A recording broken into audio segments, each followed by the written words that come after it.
तो ये question number second का ए पार्ट इसमें लिख रखा है the capital structure of Shine limited as on 31 March 24 is as under.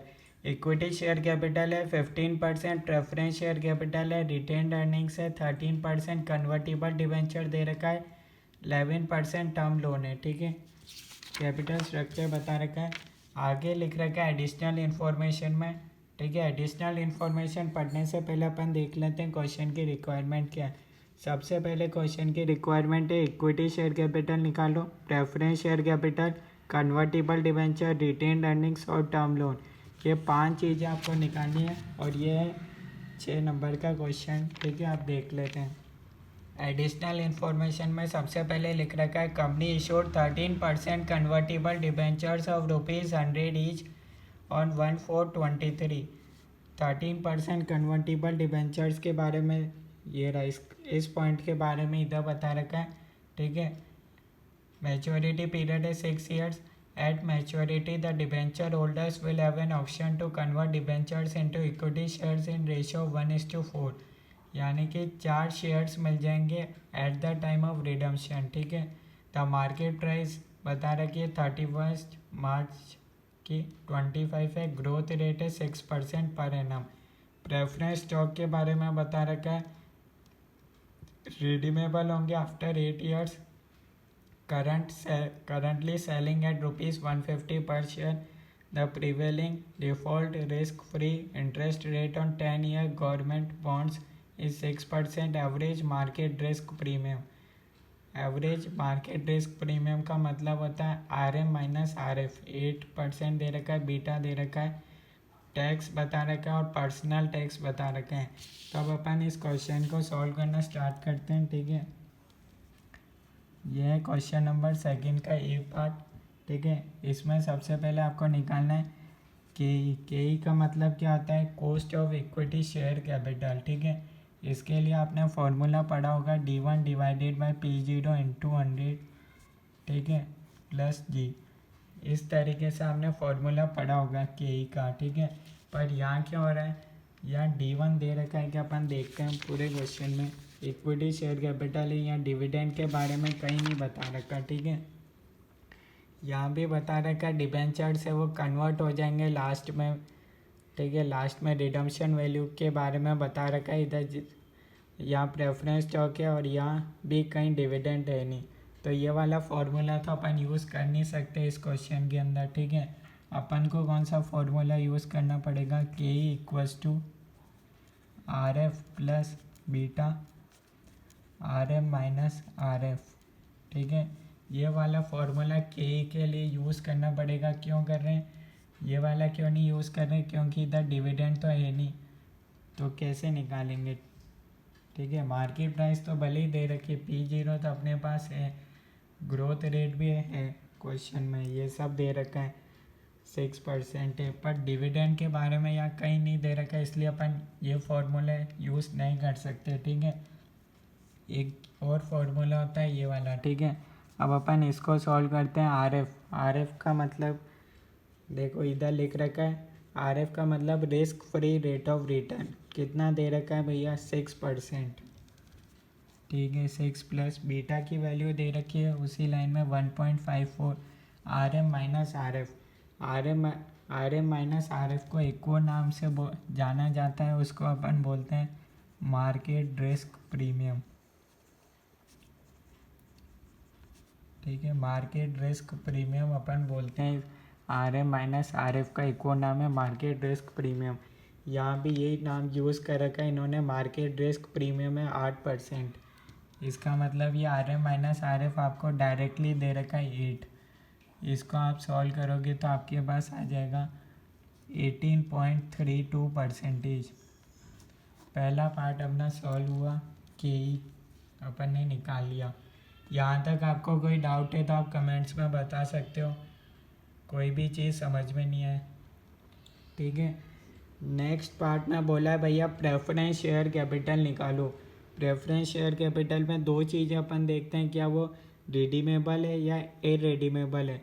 तो यहाँ दे रखा है भैया रिडीमेबल वाले प्रेफरेंस शेयर्स है, तो अपन लिखेंगे KP। KP का मतलब होता है कॉस्ट ऑफ प्रेफरेंस शेयर। क्योंकि वो रिडीमेबल वाले हैं तो अपन रिडीमेबल वाला फॉर्मूला यूज़ करेंगे, PD preference dividend plus redeemable value minus net proceeds divided by N. इसको अपन डिवाइड कर देते हैं redeemable value plus net proceeds divided by 2। ये तो होता है इसका फॉर्मूला। प्रेफरेंस डिविडेंड कितना दे रखा है, सबसे पहले अपन ये देखेंगे 15% है प्रेफरेंस शेयर कैपिटल, तो ये हो जाएगा 15 प्लस रिडीमेबल वैल्यू कितनी होगी, रिडीमेबल आफ्टर 8 ईयर्स कुछ नहीं दे रखा तो अपन मानते हैं 100 है, ठीक है। नेट प्रोसीड्स यानी कि मार्केट प्राइस कितनी है 150 पर शेयर। टाइम पीरियड एन बता रखा है, रिडीमेबल आफ्टर 8 ईयर्स 8 है, ठीक है। यहाँ हो जाएगा 100 प्लस 150 डिवाइडेड बाय 2, ठीक है। यहाँ तक कोई डाउट नहीं होना चाहिए। इसको आप सॉल्व कर रहे हो तो आपके पास आ जाएगा -50 डिवाइडेड बाय 8, तो यह हो जाएगा इनडायरेक्टली भैया 100 माइनस 150 डिवाइडेड बाय 8 प्लस 15, तो ये आपके पास आ गया 8.75, ठीक है। इसको अपन डिवाइड कर देंगे 250 बाई 2 125, परसेंटेज में निकालना है तो आप इंटू 100 कर सकते हो। ये आपके पास आ रहा है 7%, ठीक है। KP भी निकाल लिया, कोई डाउट नहीं आया, ठीक है। नेक्स्ट पार्ट में बोला है कन्वर्टिबल डिबेंचर निकालना है, ठीक है। डिबेंचर अगेन अपन देखेंगे रिडीमेबल है या इरिडीमेबल है। यहाँ आपको बता रखा है भैया मैच्योरिटी पीरियड 6 ईयर्स है, यानी कि ये कौन से रिडीमेबल वाले डिबेंचर है। तो इसके लिए फॉर्मूला होता है interest 1 minus tax plus redeemable value minus net proceeds divided by N. इसको अपन कर देते हैं redeemable value plus net proceeds divided by 2। ये इसका फॉर्मूला होता है रिडीमेबल डिबेंचर्स का, ठीक है। यहाँ तक कोई डाउट नहीं होना चाहिए, ठीक है। कन्वर्टिबल डिबेंचर का ही मैंने देखा था, ठीक है। अब इंटरेस्ट कितना है 13%, टैक्स रेट कंपनी की देखेंगे 25%, ठीक है। रिडीमेबल वैल्यू या रिडीमेबल वैल्यू में दिक्कत आएगी, क्यों? क्योंकि आपको डायरेक्ट हमेशा बुक में अभी तक जितने भी क्वेश्चन करते थे डायरेक्ट दे रखी होती है रिडीमेबल वैल्यू इतनी है। यहाँ के अगर इन्होंने थोड़ा सा इसको चेंज कर दिया, फॉर्मेट बदल दिया ताकि थोड़ा सा हार्ड बन सके क्वेश्चन, ठीक है। एट मैच्योरिटी यानी कि ये रिडीमेबल वैल्यू के लिए बता रखा है लास्ट में, ठीक है। उसके लिए क्वेश्चन आप बोल रहे हो, ध्यान से पढ़ोगे तो समझ आ जाएगा। The debenture holders will have an option to convert the debentures into equity shares of a company in the ratio of 1:4, यानी कि 4 शेयर्स फॉर ईच डिबेंचर। ये बोल रहा है भैया 4 शेयर्स मिलेंगे फॉर ईच डिबेंचर, ठीक है। द मार्केट प्राइस 4 शेयर, अब शेयर की मार्केट वैल्यू कितनी है 25 है। कब है 31/3/24 को।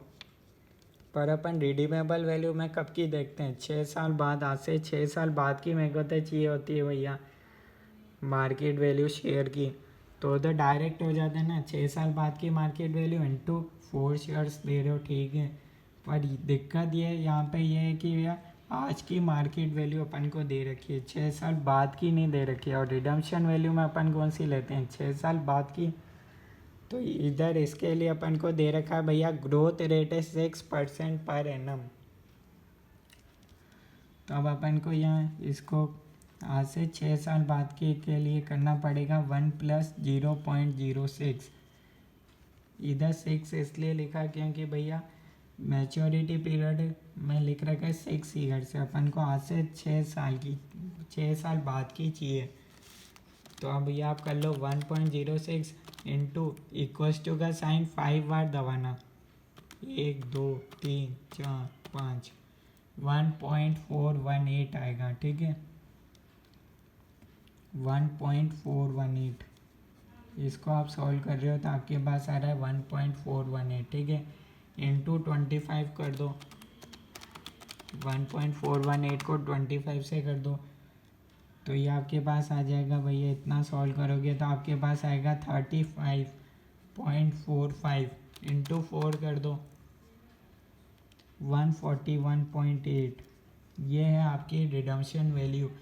बुक में क्या होता था, ये डायरेक्ट दे रखी होती है, इसलिए कोई डाउट आता नहीं था, पर यहाँ थोड़ा सा घुमा दिया, ठीक है। तो इस तरीके से ये सॉल्व होता है। ग्रोथ रेट थी, ये था life and number of periods 6 years, ठीक है। 141.8। नेट प्रोसीड्स कितना है भैया, नेट प्रोसीड्स में क्या दे रखा है, ये सारी तो मैच्योरिटी पीरियड के बाद के लिए लाइन लिख रखी है, कहीं अलग से नहीं दे रखा, तो अपन क्या मानेंगे 100, कुछ नहीं दे रखा तो 100, ठीक है। यहाँ टाइम पीरियड तो अगेन 6 ईयर्स ही है, ठीक है। 141.8 प्लस 100 डिवाइडेड बाय 2, इसको आप सॉल्व कर रहे हो तो आपके पास आ रहा है 9.75 प्लस 6.96 डिवाइडेड बाय 120.9, 13.8%। केडी कौन सा निकाला था, कन्वर्टिबल डिवेंचर वाला। यहाँ तक आपको कोई डाउट है तो आप बता सकते हो, कोई भी चीज़ समझ में नहीं आए कमेंट्स में बता देना और एक्सप्लेन कर दूंगा। नेक्स्ट पार्ट में आपसे बोला है रिटेन्ड अर्निंग्स निकालो। रिटेन्ड अर्निंग्स को किससे डिनोट करते हैं, KR, cost of retained earnings. अब अगेन यहाँ अपन ये वाला फॉर्मूला यूज़ नहीं कर सकते, क्यों, डिविडेंड कहीं क्वेश्चन में नहीं बोला, ना एडिशनल इन्फॉर्मेशन में, ना पहले बोला, आप देख सकते हो, ठीक है। तो ये फार्मूला तो यूज़ होने से रहा। और एक और कौन सा फार्मूला आता है, KE1 minus personal tax. KE कितना था 18.32, 1 माइनस पर्सनल टैक्स क्वेश्चन में कितना है 20, 1 माइनस 0.20, 18.32 इंटू 0.80, ये आपके पास आ गया 14.65%। कोई डाउट है तो बता सकते हो, ठीक है। टर्म लोन मतलब KD, लोन आते ही तो भैया कॉस्ट ऑफ डिबेंचर या लोन के दो, ठीक है। टर्म लोन में देखना है भैया रिडीमेबल वाला है या इररिडीमेबल वाला है, ठीक है। टर्म लोन के लिए तो यहाँ कहीं बात ही नहीं कर रखी, ये था debenture, stock, preference stock, equity, यहाँ था क्या भैया, यहाँ है टर्म लोन। तो भैया ये इररिडीमेबल वाला है, इररिडीमेबल का आते ही कौन सा फॉर्मूला लगाते हैं, interest 1 minus tax, 11% interest rate है, 1 माइनस टैक्स, टैक्स कंपनी के हाथों में लगेगा 25% है कंपनी के लिए टैक्स रेट, ये तो आपके पास आ गया 8.25%। मैंने बहुत ही आराम से एक्सप्लेन करा है, मेरे को नहीं लगता भैया कोई डाउट बचना चाहिए। फिर भी अगर आपको कोई डाउट रहता है कमेंट्स में बता देना, ओके। सॉल्यूशन देख लो, 5 चीज़ें निकालनी थी, अपन ने 5 चीज़ें निकाल दी, ठीक है। KE, KP, KD, KR, KD, ठीक है, ओके।